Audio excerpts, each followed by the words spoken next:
Shalom. L'épée de David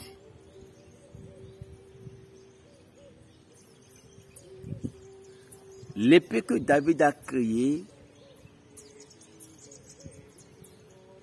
dans sa maison était le péché.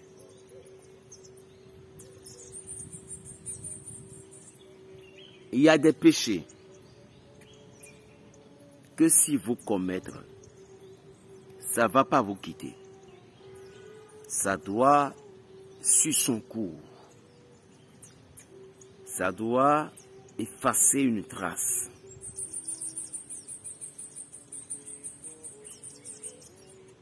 David, pourquoi David, son royaume n'a pas été détruit? Mais pourtant, il a subi des conséquences. Le royaume de David n'a pas été détruit parce que David a la crainte de Dieu. Et au moment où il savait qu'il a péché, il commence par implorer Dieu. Et le Seigneur l'a inspiré de pratiquer le psaume 51. Et c'est de là que David commence par pratiquer le psaume 51.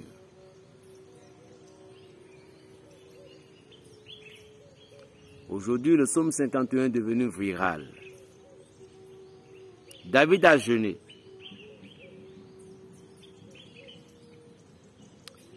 Mais pourtant, l'enfant est mort.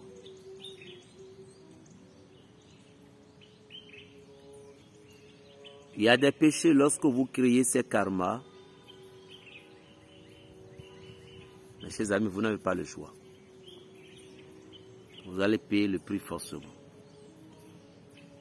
Maintenant, si vous êtes avec Dieu, quelle sera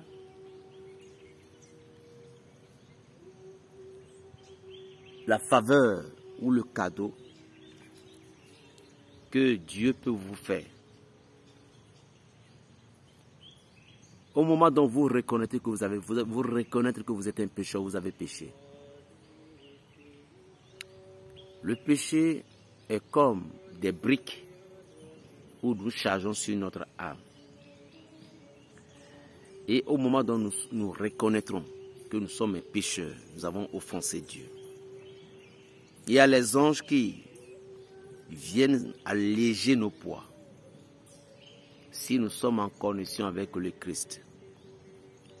Et si le péché va durer 20 jours, il peut durer 15 jours ou 10 jours. Mais le péché ne s'efface pas directement. Si vous-même vous n'avez pas cherché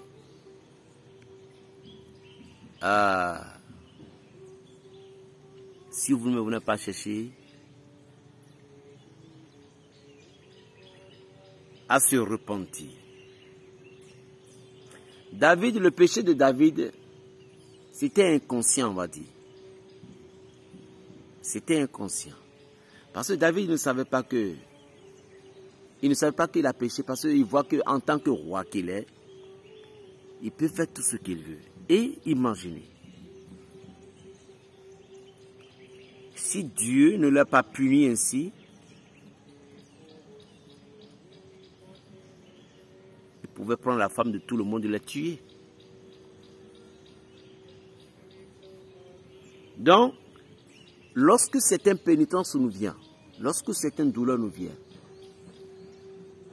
je vois que Dieu nous demande tout simplement de prendre conscience de ce que nous avons fait et de ne plus le faire. C'est l'importance. David, s'il a été flagellé, David a su en même temps que, non, il y a des choses que Dieu n'aime pas.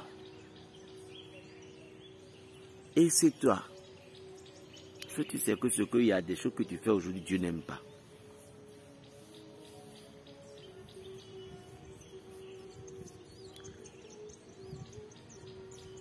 Et puis, si David n'a pas été frappé jusqu'à l'éternité, le destin qu'il a, il ne peut pas garder ce péché jusqu'à Allah. Il a encore péché d'autres. Hein. Il a dit à Joab de lire de compter tous les peuples, dénombrer tous les peuples, et qui doit savoir, de recenser tous les peuples, qui doit savoir combien de personnes dans ce pays. Joab dit, mais Seigneur, ce que tu demandes, ce n'est pas bon. Il dit, ah, je suis le maître. Lorsque Joab commence par faire ça, Dieu l'a puni. Les enfants du peuple sont morts. Et David a supplié le Seigneur. Le péché, c'est pour tout homme. Mais est-ce que tu reconnais que tu as péché? C'est ça l'importance. Est-ce que tu reconnais que ce que tu as fait n'est pas bon? C'est ça l'importance. Et Salomon a repris.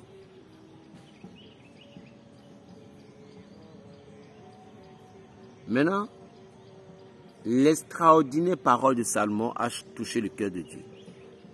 Salomon, qu'est-ce que tu veux?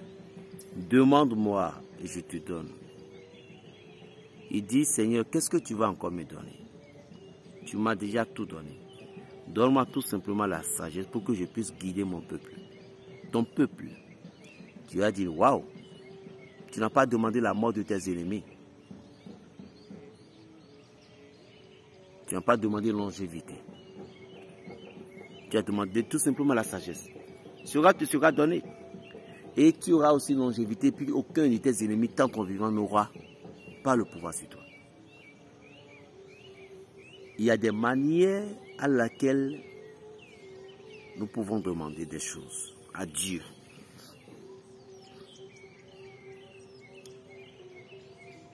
Par exemple, tu peux avoir problème avec ton mari et c'était une femme ou c'était un monsieur qui vous est séparé tout autour, tu veux, et tu sais bien que c'est lui.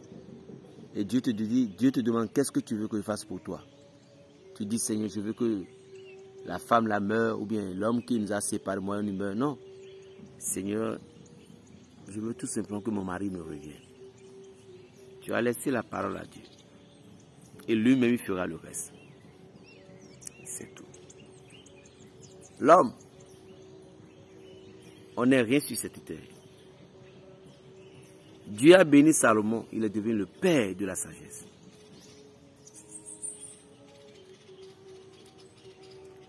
La manière dont vous demandez parfois, comme dit Jésus, vos prières ne sont pas exaucées parce que vous ne savez pas demander.